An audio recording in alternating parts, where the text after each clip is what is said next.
My copy says it in English, man.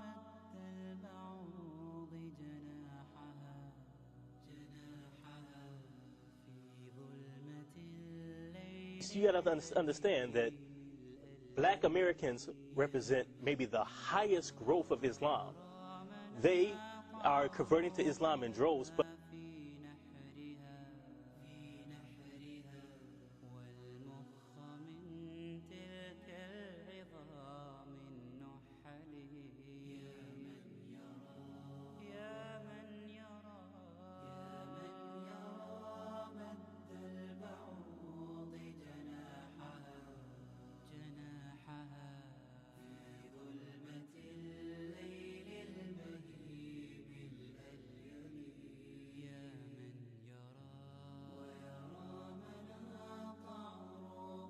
Now, this is a very famous statement from him from what is known as the farewell sermon. This can be found in most of the hadith collections of Bukhari, Muslim, Ahmed, and various others. And they all record that he clearly said, all mankind is from Adam and Eve. And here he says an Arab has no superiority over a non-Arab, nor does a non-Arab have superiority over an Arab. Also, a white has no superiority over black, nor the black has any superiority over a white, except by piety and good action, which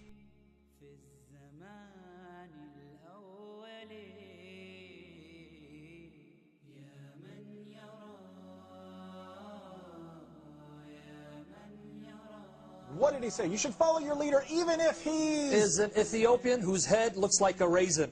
Now, or black Ethiopian whose head looks like a raisin. Now, obviously, this must be some horrible source that no Muslim trusts. What would be the source on that? Bukhari and Muslim.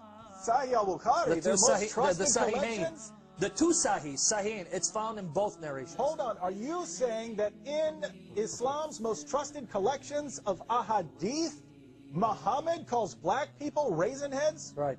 Yeah. But Sam, I didn't read that in my copy. It doesn't say that in English, does it? Okay, lastly, they present this hadith, which many of them present and misuse or falsely quote.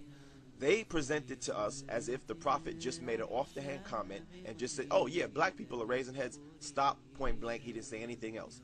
You saying that in Islam's most trusted collections of ahadith, Muhammad calls black people raisin heads? Right. Why do you guys ignore what the hadith says? The hadith says, listen and obey.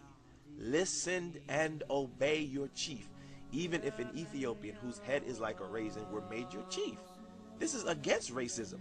Remember, his audience was mostly Arab, and yet he's telling them, obey your leader, even if he's an Ethiopian, which would be from a different country.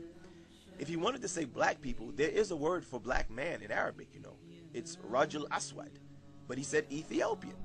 So this, how are you applying this to all black people? Number one, all black people don't come from Ethiopia. You know that, right? They knew that black people were from different parts of Africa. You know that, right? So how are you guys equating Ethiopian with all black people? We don't all, our ancestry all does not come from Ethiopia. So this argument is totally bogus. Plus, he's saying obey that leader.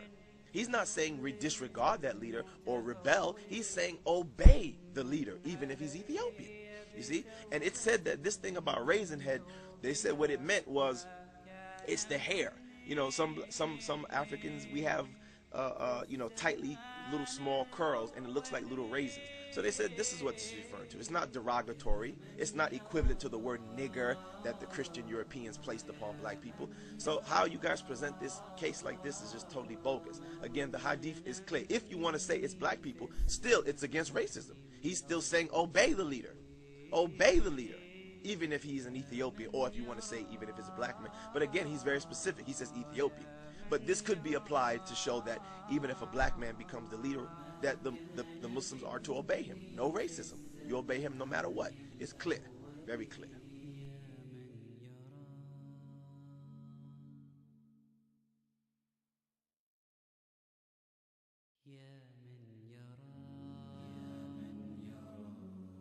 I was told there was no racism in Islam. I would contend that Islam is not a racist religion. It has never had the manifestations of racism that you find inherent in Western civilization. That's a fact.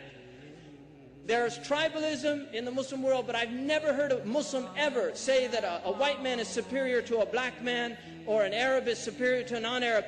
We've never heard that. There might be attitudes that indicate that there's misconceptions, but nobody would articulate that because they know it's against a fundamental principle of Islam.